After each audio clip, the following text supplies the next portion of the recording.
Fala galera, tudo bom? Aqui quem tá falando é o Coreia e neste vídeo vamos falar sobre os impostos eficientes, se é que existe algo assim. Se você não é inscrito no canal, se inscreva e ative o sininho para receber uma notificação quando for lançado um vídeo novo. Vamos lá para o conteúdo. Quando falamos sobre carga tributária, precisamos analisar como ela será distribuída em uma sociedade. E antes que você já responder quem deveria pagar e qual a porcentagem, é importante levar em consideração que essa pergunta não é tão simples, pois os impostos afetam muitas coisas, desde preços, lucros, quantidade de produtos consumidos, salários e até mesmo criação de novos empregos. Até mesmo as menores mudanças da carga tributária podem repercutir na economia de maneira surpreendente e inesperada, pois o aumento da carga tributária sempre diminui a felicidade e o bem-estar da população, através da expoliação do dinheiro dos indivíduos de uma sociedade. Imagine o seguinte: você planeja tirar férias e fazer uma viagem neste período, porém, inesperadamente, o governo aumenta os impostos sobre os combustíveis, fazendo com que as passagens aéreas fiquem caras a ponto de você não poder mais viajar. Isso cria um descontentamento e diminui o seu bem-estar. O imposto aumenta os custos, mas não necessariamente aumenta o lucro da companhia aérea. Mas quem deveria pagar os impostos? Mais uma vez iremos falar sobre Turgot, mas dessa vez como sendo o ministro das Finanças da França, de 1770 a 1776. Durante esse período, Turgot disse que os impostos diminuem o fluxo de dinheiro e de crescimento de um mercado livre, portanto, devem ser simplificados. Além disso, os grupos mais poderosos não deveriam ter isenção fiscal. Turgot imaginou um modelo de imposto único sobre o produto nacional líquido, que seria o total de bens e serviços que um país teria, menos a depreciação deles. Como era da escola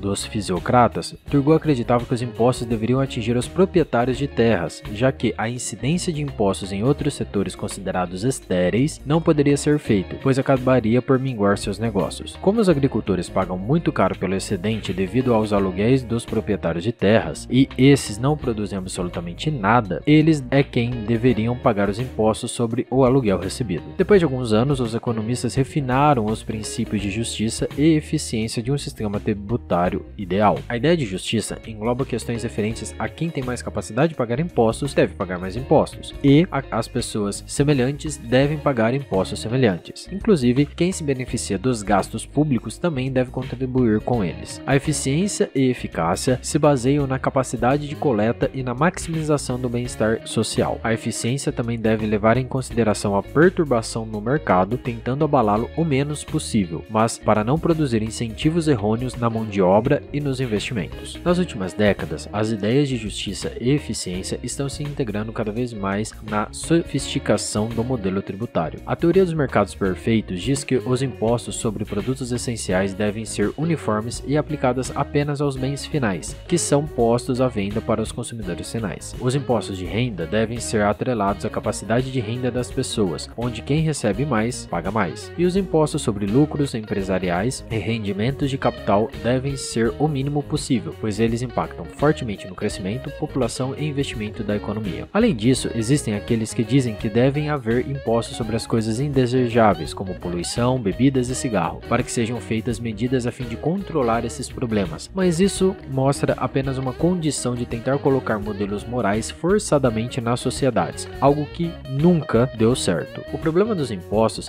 é que qualquer porcentagem aplicada a qualquer grupo causa distúrbios na economia. Além disso, impostos altos nem sempre significam um aumento da arrecadação, pois quanto maiores os impostos, mais sonegação há. Outro ponto importante é que os impostos afugentam investidores, empreendedores, empresários e mão de obra, fazendo com que o crescimento, tecnologia, inovação e prosperidade de uma sociedade sejam comprometidos. Portanto, não existe ideia de imposto justo, do mesmo jeito que não existe ideia de quantidade aceita para ser roubado. E assim terminamos nosso vídeo de hoje. Falamos sobre as ideias de impostos justos e como não existem um consenso sobre o assunto. Se você ficou com alguma dúvida, deixe sua pergunta aqui embaixo que farei o máximo que puder para conseguir respondê-la. Até o próximo vídeo e tchau!